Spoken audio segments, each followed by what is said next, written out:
For the second straight night, a scintillating Game 1 of the conference finals. This is Inside the NBA. It's presented by McDonald's. Ernie Johnson with Shaq, Kenny, Chuck. So last night in OKC, game goes to overtime tied at 101. Tonight, tied at 101. We go to overtime and the New York Knicks complete an improbable comeback from 22 down in the fourth quarter. Let's see how this all played out, shall we, fellas? Well, you get something stuck in your throat, you get choking.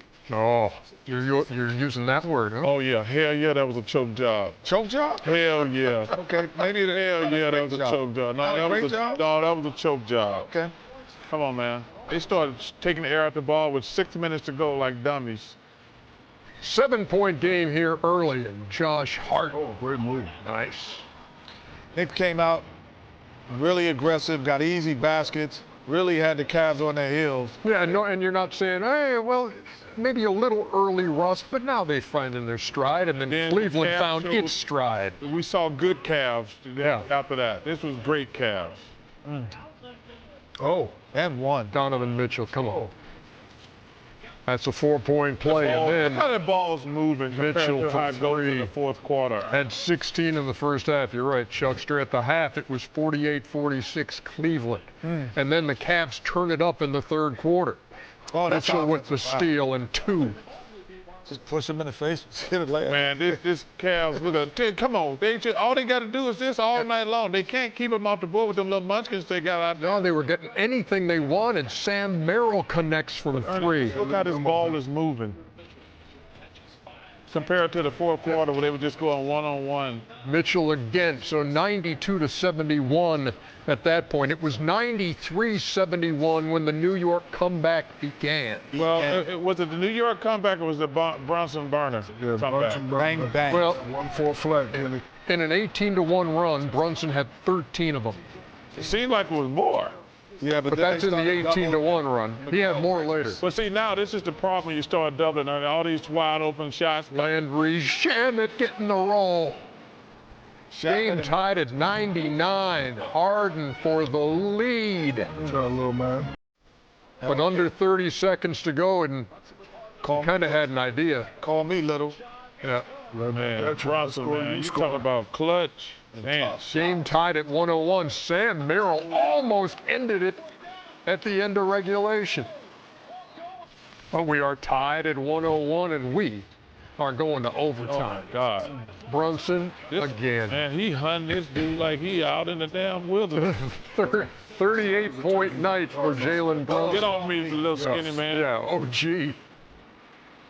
And then Man, this dude out here like he Karl Malone going hunting. Landry Shamet again. Shamet. And the Damn it. yeah, the Garden, which had been absolutely silent early in the fourth quarter, erupts. 115-104. That is your final score in overtime. Wow. As the Knicks win tonight down the stretch, and your money moment presented by Chime. Second largest comeback in postseason history, behind that Clipper win over the Grizzlies by 24. Wow. Again, down 22 with 7:52 to play, and then they finish the game 44-11. And the catalyst for all that was Jalen Brunson, who joins us now from Madison Square Garden. Jalen, thanks for taking a couple of minutes with us. I appreciate you. Of course, So, of course.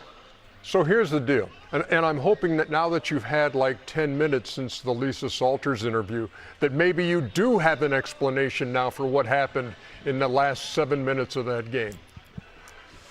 No, I still don't, but I think the common denominator was just us still believing in each other and still playing, still fighting, just chipping away. You know, we knew like we weren't going to get it all back in one possession, so picking stops, kept running. Got a couple lucky shots to go in, but we just kept fighting.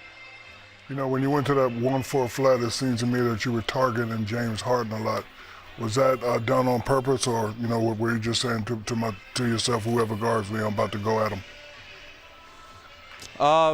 Honestly, it was the ball was going in, so I honestly was just trying to get to my spot and just trying to, make plays. If someone came over, I was going to find someone else. But just trying to get to my spot and just trust my work.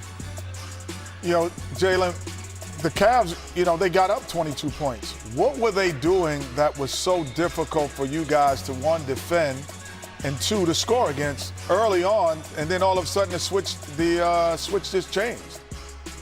I think offensively, shots weren't falling for us. They did make it difficult, but we did have some easy ones, so you got to give them a lot of credit. But I think our pace picked up. That was most important. We were playing fast in the half court. When people say playing fast, they mean getting it out in transition. But the way we run our actions and stuff has to be done with pace. And so, and then defensively, what got us down 22, and they were just making great decisions and off the trap. And getting wide open threes. And so we got to clean that up a little bit. But I just like the way we stuck together. Jalen, number one, you were fantastic tonight. Congratulations. What do you think happened in the last week? Did you notice anything about your team? Well, rust, arrest, whatever, in the last week? I noticed a lot. I think you could say our rest. And that we were still resting in the first 3 quarters, whatever. But obviously we got to come out better, and the way we were playing in the middle, second, third quarter, wasn't us. And so we got to find a way to be better than what we did. But the rest helped us definitely in the fourth and overtime. Well, Shaq and I were really hoping that you just said it was he and I, the conversations that we had last week when we were all in New York. But that's okay. I thought, could have gave us a little credit. You know what I'm saying, Shaq? You're right. That too. No, that too. I appreciate all good, nephew. All good. Hey, Jalen, last question. I just want to say, when we played golf last summer and you just beat the hell out your dad, is that the way it always is? Because I felt bad for him on the back nine. Yeah, he hasn't beat me in a while, man. Yeah, he hasn't beat me in a while. We used to. I picked up golf because he wouldn't play me one-on-one anymore, and so he was winning that first, but it's been a while since he's won. Jalen Brunson, congratulations on a win that defies description for most folks, coming back from 22 down. Good luck in Game 2. We'll see you on Thursday. Yeah. Jalen Brunson joining us after Yes, you sir. got it. After a 38-point, 5 rebounds, 6 assists look at this, night, Ernie. 15 out of 29. Come on, man. 44-11 is how this game ended. Ernie, I take my job very seriously. I don't like to get on TV and say people choked. But that was a damn choke job. Oh, what you're going to say? I'm going to say it now. I'm very selective when I said it. I don't understand. What makes you choke and what makes you lose the game? Okay, so they had a 20-point lead. 22. 22, okay. And they just stopped. They just started going, milking the clock, like a prevent offense. Not only that, Chuck, I don't think the coaches from Cavaliers had great use of timeouts because, me and Chuck was in this Scream timeout, yes. Call timeout, so, they allowed He them let the to league go from 20 to 6, and never called the timeout. But my problem was, if you go back and look, when you showed those highlights in the beginning, the ball was moving, everybody was getting wide open shot. You go back and look at the first 6 or 8 minutes of that fourth quarter, they were just going one-on-one. The shot clock was on their back every single time, and Kenny should have called timeout sooner. Not this one. Not Kenny. No, but that listen, like I say, We knew you didn't mean him. I give Brunson a lot of credit. He was fantastic, and the other guys chipped in. But that was a damn gag job right there. Let's hear from the Cavs head coach, Kenny Atkinson.